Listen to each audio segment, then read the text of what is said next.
Olá pessoal, Eric Formaggio por aqui, mais uma vez, para mais uma vez falarmos aí um pouquinho sobre SEO, sobre Web Analytics e tudo mais. Bom, antes de tudo, vou pedir para você se inscrever no meu canal, curtir aí, dar um curtir aí para me ajudar aí a alavancar os vídeos e se quiser fazer algum comentário, tiver alguma dúvida também, sempre é bem-vinda. E me segue lá no livro de SEO 2023, onde quase que diariamente eu coloco lá algumas dicas sobre SEO, certo? Então vamos lá. Hoje eu quero falar um pouquinho no meu último vídeo, né? Só relembrando, no meu último vídeo eu falei sobre a pirâmide de indicadores, depois eu falei anteriormente também sobre o EAP de projeto. E eu me recordei que nesse vídeo que eu falei sobre o EAP para projeto de SEO, eu falei que o EAP ele poderia ser utilizado para qualquer tipo de projeto, né? E, enfim, uma grande ferramenta, ela pode ser utilizada para qualquer tipo de projeto, desde SEO até Web Analytics. Hoje eu vou mostrar como que o EAP ele pode ser utilizado para projeto de Web Analytics, para projetos de Web Analytics. Eu falo muito sobre o EAP no meu livro, então conheço o meu livro aí sobre SEO. Quem não conhece ainda, eu escrevi um livro sobre SEO, é o meu segundo livro, eu lancei em novembro de 2023, o meu primeiro livro eu lancei em 2010. E esse daqui que é o mais recente, né? Que é o que eu falei que eu lancei em novembro de 2023 no evento do RD Summit. Compra lá, dá uma olhada lá na Amazon, sempre tem um descontinho lá. Espero que você goste do meu livro. E eu estava falando de AP, né, naquele vídeo que eu falei sobre a estrutura analítica de projetos de SEO, e eu lembrei que eu escrevi um artigo recentemente falando sobre um modelo preditivo de projeto para Web Analytics. Né? É o artigo Domínio e Gestão de Projetos em Business Intelligence, do início ao fim. Mesmo se você não trabalha diretamente com o Web Analytics, você utiliza, né, do trabalho de Web Analytics para o seu dia a dia. Né? Você trabalhando em SEO, links patrocinados, etc., você vai utilizar do Web Analytics no seu dia a dia, porque você vai precisar de relatórios, dashboards, integração com ferramentas como Google Analytics, entre outras. E nesse artigo eu falo muito sobre esse modelo preditivo de projeto, que é bem parecido que nós temos no SEO também, que é essa ideia de início, meio e fim, né? Então eu tenho ali um início onde eu tenho a preparação, avaliação e viabilidade de riscos, uma fase de planejamento onde eu vou organizar marcos do projeto, cronograma, atividades, vou planejar o projeto em si.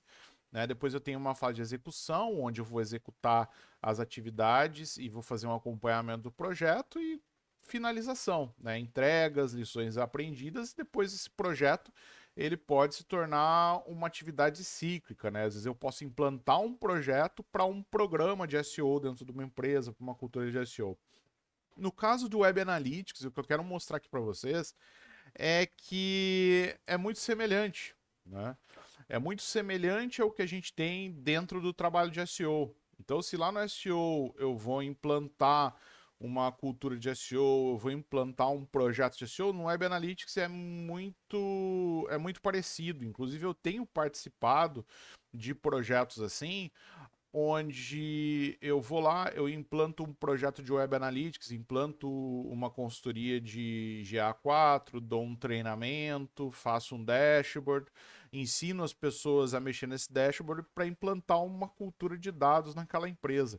Então, isso pode ser utilizado também, né, para um projeto de Web Analytics. Por que eu fiz esse vídeo? Né? Para mostrar para vocês que esse conceito do EAP ele serve para qualquer coisa, né? Para quase qualquer coisa. Mas nesse caso aqui, por exemplo, eu mostro aqui um exemplo ó, de um EAP, né, de uma estrutura analítica do projeto, de um projeto para um dashboard para uma indústria de alimentos. Então, nesse dashboard aqui, eu tenho uma fase inicial. Esse dashboard não, desculpa. Nesse AP, eu tenho uma fase inicial, onde eu faço uma análise dos dados disponíveis, faço ali entrevista com usuários, reunião de mapeamento dos dados que irão passar por um ETL. E essas aqui, eu coloquei aqui as atividades mais, os grupos, né? Os grupos, os marcos principais, mas aqui eu posso ter aqui pastas de trabalhos que vão se ramificar aqui dentro desses ramos maiores, né? Aí depois que eu faço análise dos dados disponíveis, eu vou passar por um processo aqui de uma elaboração de um data warehouse, onde eu vou ter o ETL dos dados, vou ter outras atividades aqui também, o design de um dashboard, né? Vou fazer aqui ó, uma conexão com o data warehouse, aí até a fase de testes, treinamento e entrega, né? Então, o que eu esboço aqui é um EAP de Web Analytics, e aqui eu tenho essa arquitetura do projeto, né? O EAP ele privilegia isso, que você veja o projeto de cima, né? Como você tivesse uma visão do topo, né? E olhando para baixo eu consigo ver o projeto como um todo. Então é isso que o EAP ele ajuda bastante, inclusive em projetos de Web Analytics. Quanto mais, né, em projetos de SEO também, de novo, no meu livro eu falo sobre isso, no meu livro sobre SEO, né, eu falo sobre isso, mostro ali um EAP de um projeto, num projeto de SEO.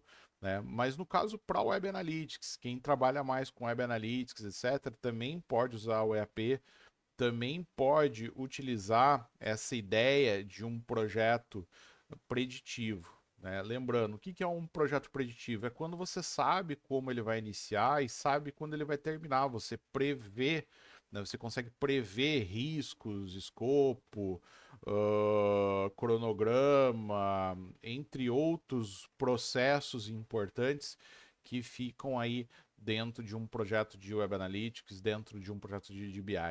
Esse artigo aqui, eu vou deixar o endereço dele aqui embaixo para que você leia. Aqui eu falo bastante, né, sobre o que é um projeto, dessa característica de início, meio e fim de projeto, qual que é a estrutura de um projeto de business intelligence, né, como montar um projeto desse, as fases de início, elaboração, execução e encerramento do projeto. O encerramento é uma coisa muito importante. Muitas vezes as pessoas não dão, os profissionais eles não dão a devida atenção que um encerramento de um projeto ele merece, né? No encerramento de um projeto de SEO ou de Web Analytics ou um projeto de tagueamento, eu gosto de fazer uma documentação, principalmente ali com lições aprendidas. No caso desse artigo aqui, eu dou algumas dicas aqui, né? Eu falo que o gerente de projeto deve fazer a entrega, né, do produto aqui, né? Que aqui eu criei um produto fictício que seria um dashboard, né? Realizar o treinamento de usuários, conduzir uma reunião com a equipe que participou do projeto, discutir os destaques e lições aprendidas. As lições aprendidas, elas são muito importantes porque elas permitem que você evite erro em projetos futuros. Eu gosto muito de utilizar isso, porque daí eu vou mitigar, eu vou eliminar os riscos nos próximos projetos, mesmo antes deles acontecerem. Né? Então, essa é a vantagem, a grande vantagem das lições aprendidas. Né? Então, aqui, ó, lidar com a liberação de notas fiscais, fornecedores e outras necessidades financeiras, que acontece muito no projeto, né? Geralmente o gerente de projeto ele cuida dessa parte de faturamento, notas fiscais, gerenciamento financeiro do projeto, né? E alocação de recursos aí em outros projetos. Na sua empresa, você às vezes vai, como gestor de projeto, como profissional que está liderando essa equipe, você vai estar disputando recurso aí com outras áreas, né? Então acabou o projeto, você libera esses recursos e tudo acontece da melhor maneira possível, certo? Gente, eu vou deixar aqui embaixo o link para esse artigo, para esse vídeo anterior que eu falei sobre o EAP para SEO. Espero que vocês gostem e eu fico aí disponível para dúvidas também. Até mais, valeu!